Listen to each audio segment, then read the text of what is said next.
Irmãos, graças a Deus por tudo que Deus tem feito em nossas vidas. Irmãos, hoje eu gostaria de fazer um comentário ou puxar um pouquinho da biografia de Judas, o Judas que escreve a epístola. Então, eu queria fazer uma pequena biografia porque a Bíblia e até os estudiosos não falam muito acerca de Judas. Mas eu queria me basear aqui, meus irmãos, em Judas, no versículo 1.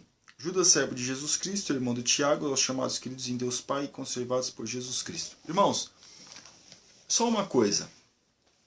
Antes de Judas Iscariotes fazer aquilo que ele fez, era muito comum o nome Judas, porque nós vamos ver alguns Judas. O exemplo, Judas Macabeus, que não está exatamente na nossa Bíblia, nós vemos que está inserido na história. Judas, esse Judas aqui, nós estamos falando, não é o mesmo que Judas Iscariotes e não é mesmo que o Judas, discípulo de Jesus, né? Nós não vemos que não é o mesmo. Mas o que nós percebemos aqui é que o nome era comum naqueles dias, né? O nome Judas era comum naqueles dias. Então, como que surge esse Judas, né? Como que surge esse Judas? Eu procurei algumas coisas aqui, meus irmãos. Eu queria ler aqui para os irmãos acerca de Judas. Quase nada se sabe sobre Judas, e há poucas menções a ele na história da igreja primitiva. Um escrito antigo atribui a Eusébio uma história de que os netos de Judas, irmão do Senhor, foram acusados durante uma perseguição no governo de Domiciano, que perseguiu muito a igreja. Mas foram soltos porque seu estilo de vida simples livrou-os de suspeitas, ou seja, eles eram lavradores. Os estudiosos dividem-se quanto a se a carta foi escrita por Judas, irmão de Jesus, ou por um autor desconhecido que usou este nome ou se apropriou dele. De qualquer forma, é consenso entre eles que a carta foi escrita no início do século II. Aqui já está falando quando a carta foi escrita. Então nós percebemos, irmãos, que alguns dizem que é irmão de Jesus, né? Mas por que exatamente ele entra no cenário ali? Por isso que eles defendem que é irmão de Jesus. Judas é um dos irmãos de Jesus por causa do Tiago e tal. Mas a questão é, meus irmãos, o porquê que esse Judas ele aparece, né? Porque ele se identifica simplesmente como irmão de Tiago. É só isso que ele diz, né? E ele não é o mesmo do apóstolo em Mateus 15, 5. E nem quando Lucas também faz menção acerca dos apóstolos, né? Então nós vemos aqui que os únicos irmãos do Novo Testamento que tem o nome de Judas no Novo Testamento, que tem nomes de Judas e Tiago, são os dois meio-irmãos de Jesus. Então por isso que eles chegam nos consensos acerca de dois irmãos, Judas e Tiago, os únicos que são irmãos são os meio-irmãos de Jesus. Então tudo indica que esse Judas que escreve essa epístola, ele é meio-irmão de Jesus. Ele é, né, Judas e Tiago. E tem mais, meus irmãos. Talvez Judas mencionou Tiago porque a posição de destaque do seu irmão sendo dirigente da igreja de Jerusalém serviria para esclarecer sua própria identidade e posição. Ou seja, como ele não havia posição nenhuma como discípulo, né, então quando ele escreve a carta para ter um valor maior acerca de aceitação. Quando, no entanto, nós vemos que ele entrou no cânon das escrituras que nós temos hoje, como muito valorizada.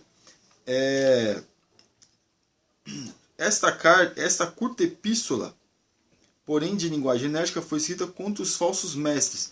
Então, meus irmãos, além de ele aparecer no cenário, tudo indica que ele não era um apóstolo, tudo indica que ele não era um homem de destaque. Ele usa o seu meio-irmão para poder trazer uma certa valorização, um certo reconhecimento acerca da sua escrita. Nós percebemos que lendo a sua epístola muito curta, nós vemos que tem estudos profundos acerca do Antigo e acerca do Novo Testamento. Mas por que ele escreve isso? Agora eu vou entrar numa outra questão do nosso comentário. Por que ele escreve a sua epístola? Porque já existia muitos falsos mestres. E aqui, meus irmãos, uns ensinamentos que estavam muito abertos, eram o antinominianos, que ensinavam que a salvação pela graça lhe permitia pecar sem condenação. Ou seja, aquilo que o apóstolo Paulo estava falando acerca, né, da graça, eles estavam revertendo isso Para quê? Para que as pessoas podiam continuar pecando e que a salvação era pela graça mesmo. Então os falsos mestres já estavam entrando dentro das igrejas e falando acerca da palavra de Deus. Mas essa carta foi escrita cerca de 70, 80 depois de Cristo. Então nós percebemos que Judas ele vem, né, e ele se baseia um pouco também na epístola de Pedro. Então é provável que a sua epístola que ele escreve seja destinada para os mesmos que receberam a epístola do apóstolo Pedro. Então ele se baseia, muitas das coisas aqui de Judas, muito daquilo que está escrito na epístola de Judas, é baseado principalmente na segunda carta do apóstolo Pedro. E nós vemos que tem muitos ensinos profundos. Então ele vem e ele bate em cima dos falsos mestres. Ele fala de Coreia, Datã e Abirão. Ele fala acerca do corpo de Moisés. Ele fala de várias situações aqui que depois a gente vai fazer um estudo mais aprofundado. Mas é só para nós termos uma ideia de como ele surgiu. Não é qualquer um que surgiu, porque para chegar a epístola até nós teve pelo menos uns 3 concílios para poder fechar a Bíblia ao qual nós temos hoje como essa literatura, ao qual nós temos esse conhecimento. Então perceba que Judas, ele começa, ele não é o mesmo, não é um apóstolo, não é um discípulo de Jesus, mas tudo indica que ele era o meu irmão de Jesus, porque ele identifica-se como irmão de Tiago.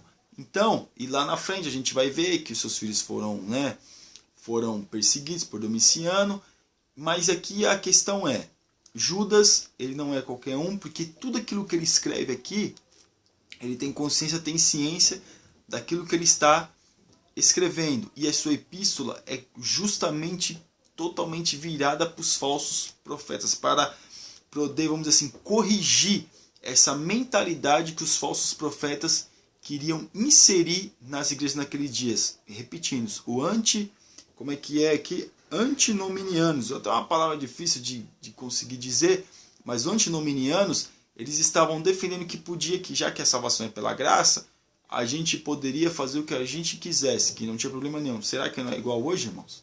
Perceba que às vezes as coisas são iguais, né? O cenário muda, mas às vezes as artimanhas são exatamente iguais. Então nós temos que ver o seguinte, ele prega contra os falsos profetas, e o propósito da sua carta é advertir os crentes sobre a grave ameaça dos falsos mestres e sua influência destruidora nas igrejas. Eles estavam entrando, meus irmãos, com essas doutrinas para poder ter uma divisão dentro das igrejas. Então Judas ele vem, mesmo com a sua curta epístola, para poder dar um direcionamento maior e mais entendido para as pessoas, para elas poderem entender que a graça que salva não é a mesma graça que deixa você pecar à vontade. Então Judas ele veio para corrigir essa mentalidade que estava tendo naqueles dias. Judas da epístola. Amém, irmãos? Que Deus abençoe os irmãos. Fiquem na paz, em nome de Jesus.